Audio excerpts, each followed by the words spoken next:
Good evening. I hope you enjoyed the screening you just attended. 5 absolutely fabulous films. We all know why they got nominated. I'm Stephanie. I'm one of the producers of the Oscar release for ShortsTV. And tonight we're very lucky to have filmmakers from 3 of the nominated films. I'm going to let you introduce yourself quickly, just your name and which film you're part of, so that the audience gets accustomed to you, and then we'll start with the questions. So you should all have a mic per team, yes. Hello, my name's Dan Ojari. I'm one of the directors of Robin Robin. Hello, I'm Mikey, please, and the other one from Robin Robin. Oh. Yes. Hello, I'm Alberto Mielgo. I'm the director for the Windshield wiper. I'm Hugo Covarrubias, director of Bestia. My name is Tevo Diaz, producer of Bestia.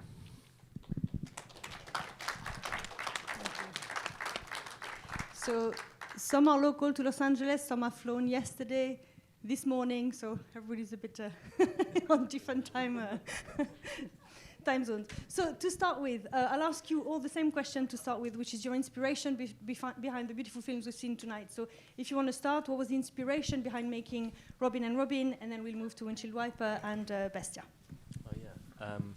Oh yeah. The inspiration behind Robin Robin, I suppose, was me and Mikey grew up like loving the tradition of watching like Christmas, like special, like animated Christmas specials. I suppose they were a big part of the backdrop of our Christmases, and we love the fact that it's quite an unusual thing that an animated short, particularly in the UK and I think in the US as well, is kind of welcomed into the households of people across the country and sort of cherished and sort of rewatched every year. And we just thought, that would be an amazing stage to tell a story. And there was something about a Robin that felt particularly right for us, because in the UK, a Robin is like very much linked to the tradition of Christmas. It's sort of like the I don't know, a symbol of Christmas. And it's probably, there's an element of, it's this little sort of red burst of warmth in what is like a cold winter month.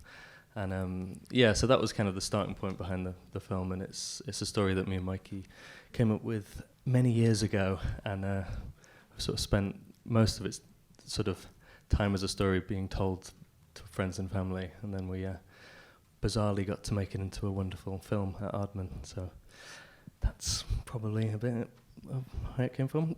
Great. Thank you. Alberto and Leo? The inspiration behind the film, I've been obviously pretty much obsessed with love, I suppose that as everybody else. But from a very early age, I remember falling in love very early, maybe when I was like 3, 4, this little girl that we were basically at school. But I realized that very much love is sort of like evolving according to how society moves, but I feel that love is always behind, and it needs to adapt a little bit to however we need, depending on how society is evolving. And why is always love behind? Why I say that is because love is always up front. Probably we wouldn't have wars and shit like that. But what I realized comparing the love that I experienced myself compared to like a couple of generations ago, where like love was something very useful to create a big structure or like a nice family. I feel that nowadays that's not the purpose. Back in the time, we wanted to have strong families to help in the land. By the time our kids are 9 years old, we put them to work. That's not happening anymore.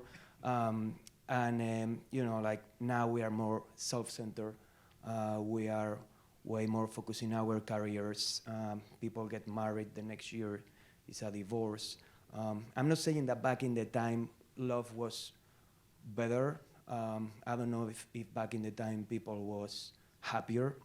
I just feel that love is evolving, and that's very much what I wanted to talk in this film. The contrast between the love that I'm experiencing and the love that I saw in my family and obviously in the movies as well. Right. Thank you. Leo, Myself? add Okay. something. Well, the inspiration really was Alberto, the inspiration for the film. I mean, he showed me that he already had the movie as an animatic, in a storyboard form. And what I could tell is really about I help executing that vision and bring it into the final form itself. But I mean, what I could bring into it is my own vision and my own experience about the movie and about the story. The only thing I could say is the creation of this film took that so long, which was about 7 years, that one thing that I have observed in myself is that the connection 7 years ago I could connect with some of the scenes back then. Now I connect to others because I have evolved, I have changed, and my experiences have changed as well, and the circumstances in life. So I think that to me is quite unique about this film. It's like every year I'm watching it for good reasons, bad reasons, or just live. It's just I'm connected in different ways, which I feel there is a great value on the film itself. That's my take. Thank you very much. Tevo and Hugo? Bestia. It all came from the idea of making a series around 2016. And when we research in so many books for making this series based on some characters of the Chilean political history, we try to research some characters not well known in the political history of Chile. So in that research, in that investigation, the figure of Ingrid Olderock appears in so many books and interviews.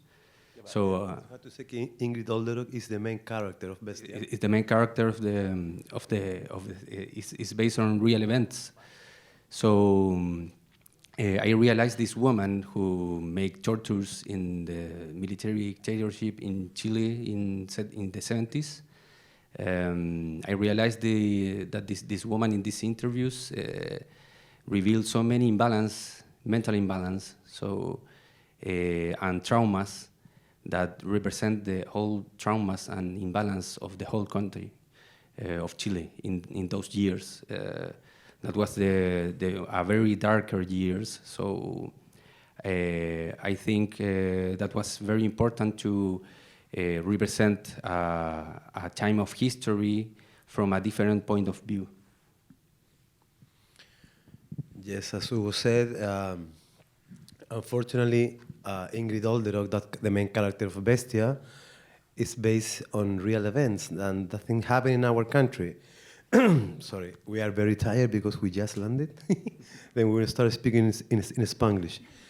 And then we decided to make this movie. We took like almost 5 years. And in the middle of the shooting was a social outbreak in Chile in October 2019.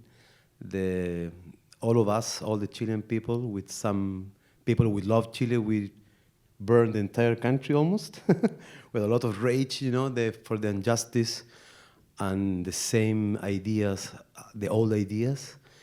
And then also the pandemic, then the shooting was kind of difficult. And after that, too many efforts, and Hugo did the amazing job. We finished Bestia in like 2021. Then it was a beautiful journey. Was difficult, but yes, we have Bestia with us. Thank you very much.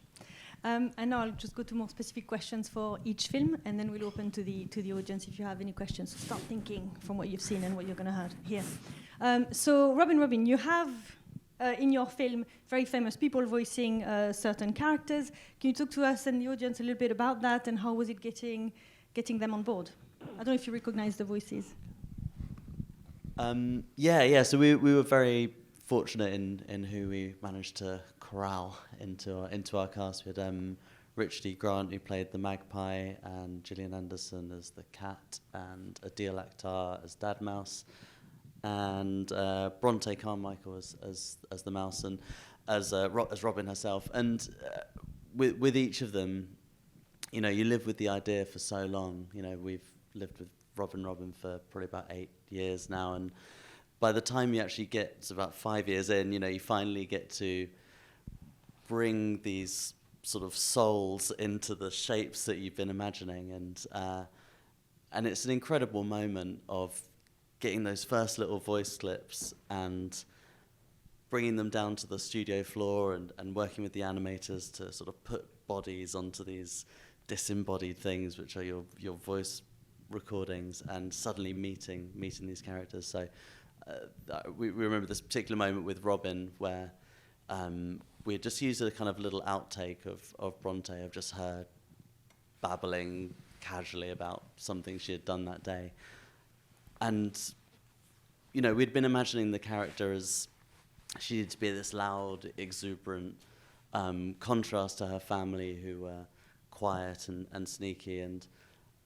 But listening to Bronte and that sort of softness and the warmth, she had brought something to it that we couldn't have imagined, and that's just such an incredible collaborative moment, which we experience in everyone we collaborate with. We're like, we didn't know this was what we needed, but thank you, thank you for bringing it to the project. And so seeing those first moments of the voices inhabiting the puppets is really extraordinary. And Richard E. Grant had been central to our kind of pinboard of Magpie, and we'd always thought, we need someone like that, and that was our sort of, our brief for looking for people, but we never imagined we'd actually get the Richard, the guy himself. So, there are exciting moments, and they all kind of happened within about a week of each other, that one by one, this imaginary thing that we had lived with for so long felt legitimized. We're like, no, it's not just me and Dan dreaming this, silly story. It's these serious people are going to help us do it. So, the casting is extraordinary alignment of talents, Literally the stars aligned. Yeah, it was, awesome. Great.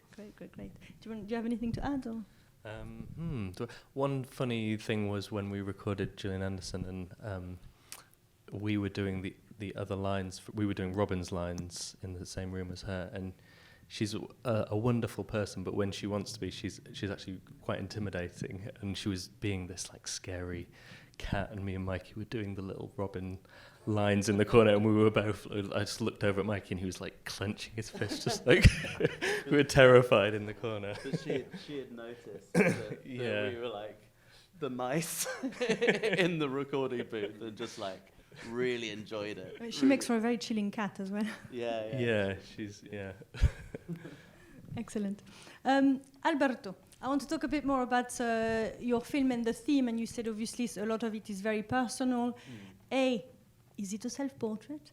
And also, how much of a self-discovery was it in terms of you and your artwork and the direction of this project, but also personally, what did you discover along the way? It's been a long time in the making.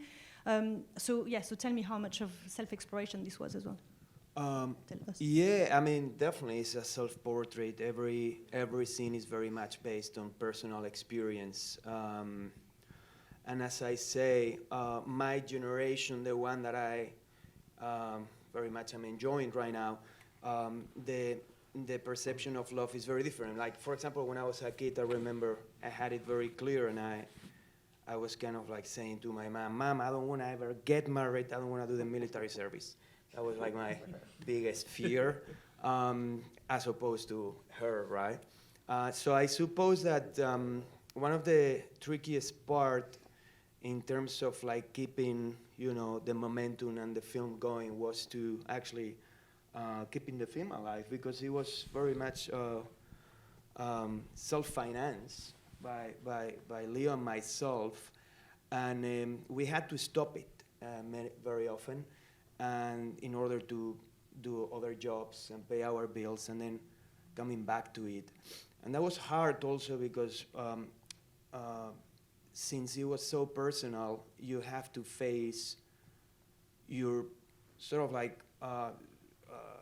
vision maybe 1 year later, and realize, okay, is this still cool? Is this kind of old? Am I still I still kind of like connected with what I'm trying to say here. So yes, that was the hardest part, and the self-discovery was to basically see if I was actually agree with myself 7 years ago. So I am agree with myself 7 years ago. I think it's still alive, and I think that the film is very much talking about all of us nowadays, and I think this is cool because everything is very vague. I didn't want people to actually understand very much what was happening. I just wanted people to have emotions and feelings, which is very much what love is about. When you're in a relationship, you have no clue what's going on. You don't know how everything started. Like all of a sudden, you just have some sort of like feelings. If you try to explain too much what's going on in that relationship, you're probably gonna fail, because usually in a relationship, everything is very organic. I'm sorry, I can keep going. No, go for it. Boring the shit out of everybody. No, it's fine. Leo, help me I here. could just repeat the whole thing again. No, actually, I have nothing to add. I think Alberto put it to just explain very well. So I really have nothing else to add. Thank you. And now for Tevo and Hugo, I wanted to ask about Bestia. So tell us a bit about the choice of using your characters and the style of animation in the service of the topic, because you're kind of luring people into a false sense of security with the cute characters, and you're thinking, oh, it's okay, it's safe, I know what I'm getting, and bam, you just hit us with torture and all these things and this real story. So tell us how much the technique served the topic and how much the topic served the technique. So, like I said previously, it all came from the mental imbalance of this woman that represent our character, because our character is like we use this woman as a device to talk about the evil in the whole world. So in this case, we decide to work with a material like porcelain to represent the hardness of this woman, the fragility at the same time. Because we want to represent the fears of this woman, so their fragility are very important for us to represent this imbalance. And there's so many layers of reading that are appearing in the investigation. I think they will give us a lot of information to represent this woman. So we think the porcelain in this case are very breakable. So in one moment when you see the hole in your head, in the crack in their head, so the camera goes into the mind of this woman, and we don't know if this is a long remembering of the life of this woman, or is the fragmented mind of this woman. So the material, it's a character, it's another character in the story, and also.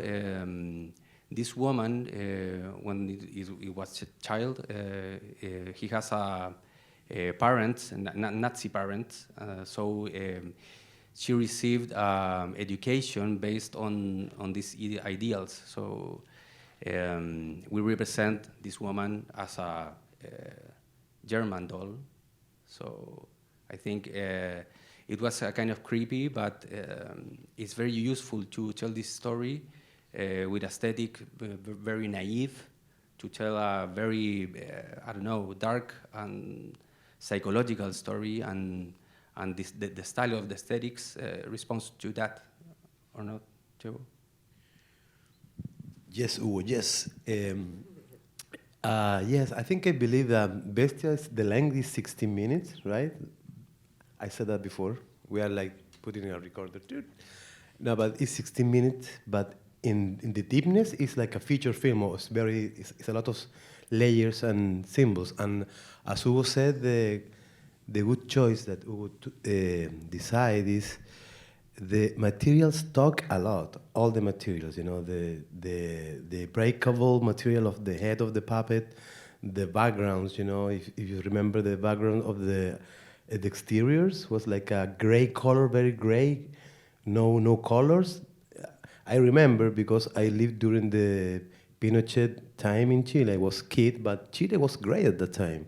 The trees were gray, you know. The street was gray. Yeah, our remembers about the time were gray. Then, yeah, and all those details together, you know, create this world.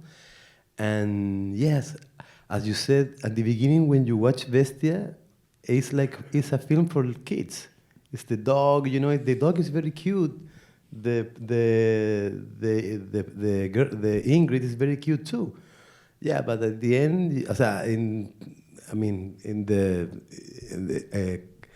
in a couple of minutes after, the film changed and it's like a nightmare. But yes, I think a Bestia is like a beautiful outfit to go to the hell, no? Something like that. Right? Good words. Just going to open it to the audience. I could keep asking questions, but if anybody's got questions, yes, I think you're going to have to shout, though, because I don't think we've got any other mics. So, yes, please. I'll be heard. Great. Go for it. Yes. So I have a question about Bestia. One detail that, can you hear me? Perfect. Okay. One detail was the article on the wall said, La primera paracaidista, the first female paratrooper of Chile. And you said it was based on real events. So is that character based on the real first female paratrooper in the history of Chile? And Did you hear the question Yes. at the back, or would you like me to repeat? No, we got it. No, but at the back, I just wanted to check. Yeah, so basically the gentleman was asking, there is an article on the wall during Bestia titled The First Female Paratrooper in Chile, and they were asking, because the story is based on a real female person, if this also is part of the real story. Yeah, this thing is real. Ingrid, in the real life, she was a parachute, and many other things like the best, I don't know, instructor of feminine. She was instructor to women to make tortures too. So she was the best in very others I don't know actions. So that was one of the actions that she do. But when we realized the script, we based on the real life of this woman, but when we research after that, we decided to represent some mental image of this woman. No, it's not a biography. It's not a documentary.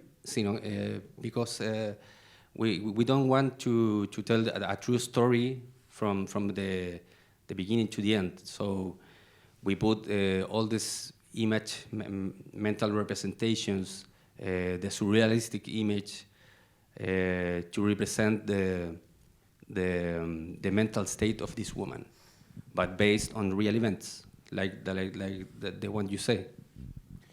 Yes, I want to add a little thing that you have a good eye, man, very good eye, because that this little, the picture that you're talking about, I found that picture in the public library in Chile. We have, of course, we have a public library, and I did a research, and I found this old magazine, because remember the information of Ingrid wasn't too much, like one magazine here, another newspaper there, And yes, I found this, and I show, look this, I found this. And then Hugo make it's the same exactly ad, but you put obviously you put the Ingrid face. We made a little Photoshop to represent this page of the magazine. But that picture is real. It's totally real.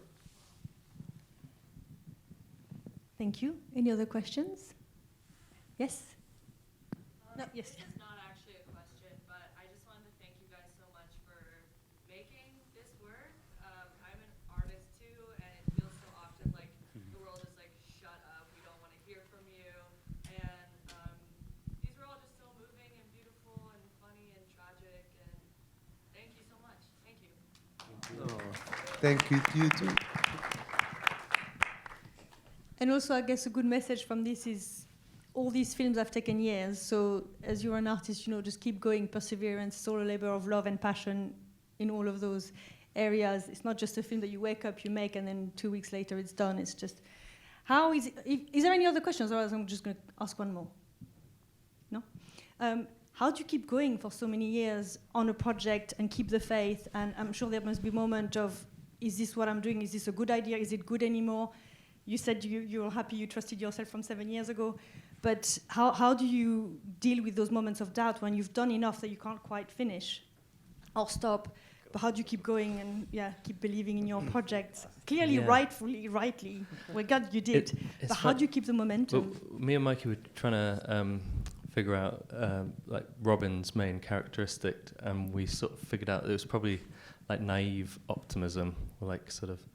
And I think that's probably what also spurs us on is just sort of being a nice balance of like naivety about like, oh, I'm sure that won't be too bad. That can't be, and like, oh yeah, the optimism of that seems really difficult, but it'll be worth it, and let's go for it. And I think if you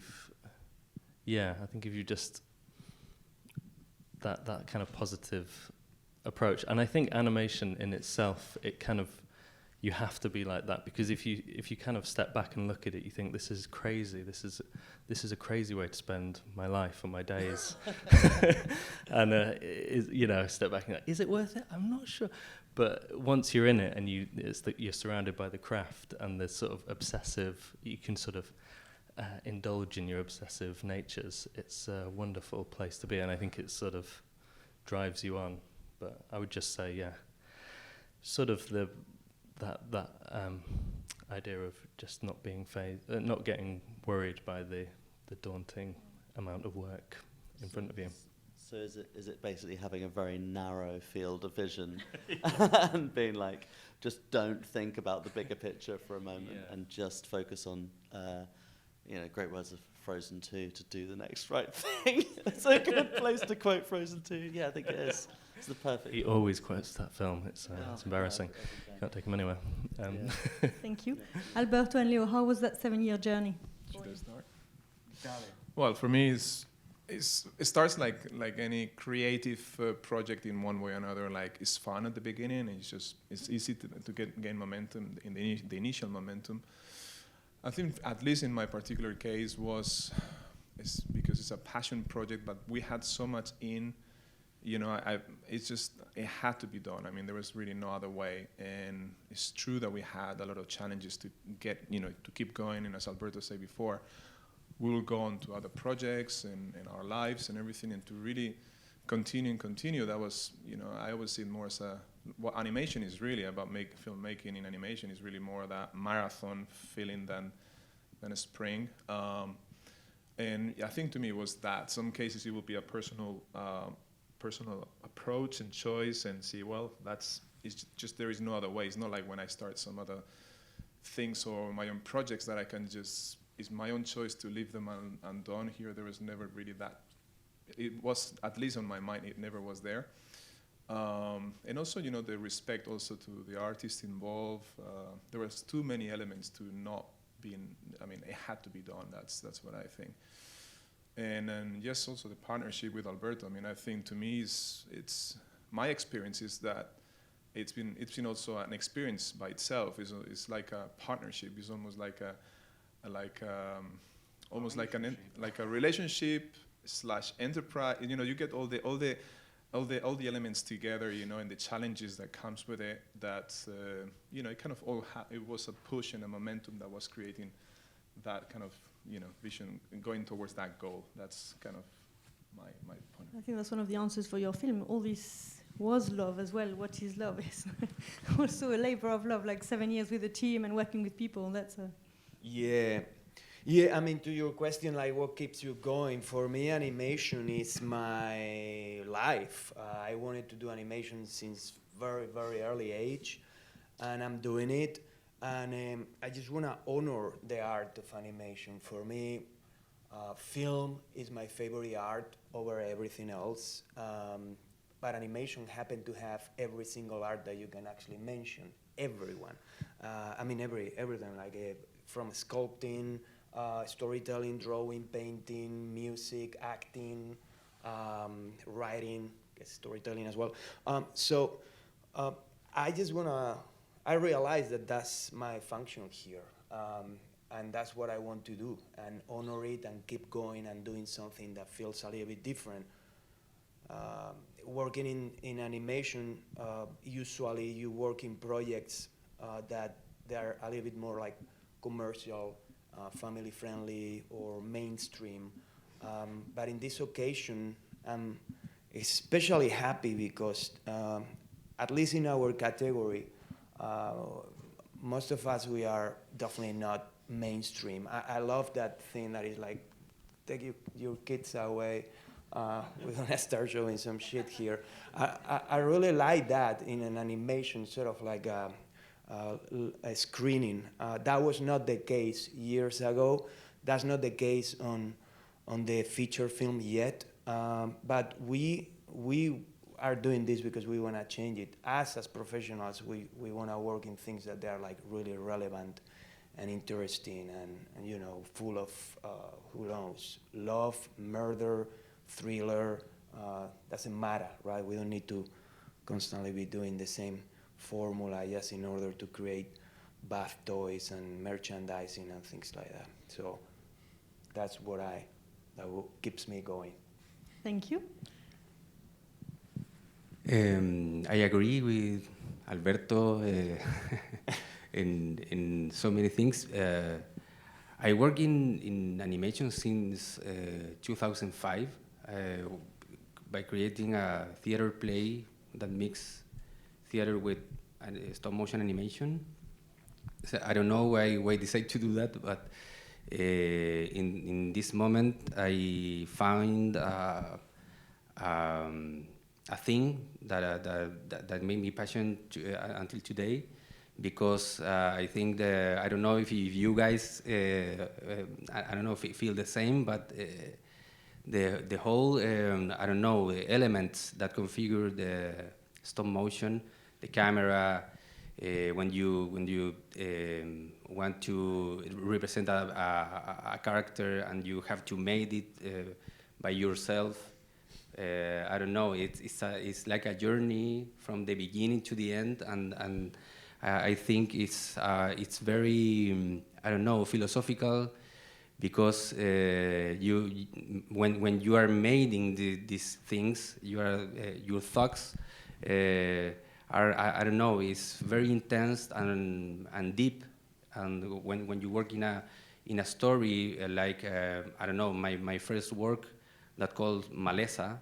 I don't know the translation yet, but it's like a grass, bad grass, that held in a house. It's a very dark story. I always made dark stories. It was a thriller, psychological thriller. Ah, sorry. You say what? Weed. It's like weed, like the other weed. Not that one, the other one.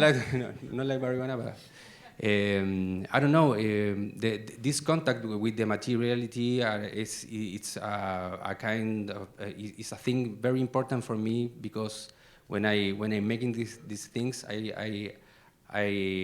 my thoughts connect with other things. I don't know. I think when you connect with darkness, it not always be a bad thing, you know. I think it's very necessary to know where you step, where you I don't know, to understand the life. I think you can visit your darkest sides. So stop motion for me, it's a way to connect with these things. Great. Yeah. Thank you very much. We're out of time, I'm afraid. So thank you so much. Congratulations on the nomination. Thank you. Best of luck. And thank you as well to the audience. Thank you for being an audience who watches short film. That's really important. So thank you and good luck. Thank you. Thank you.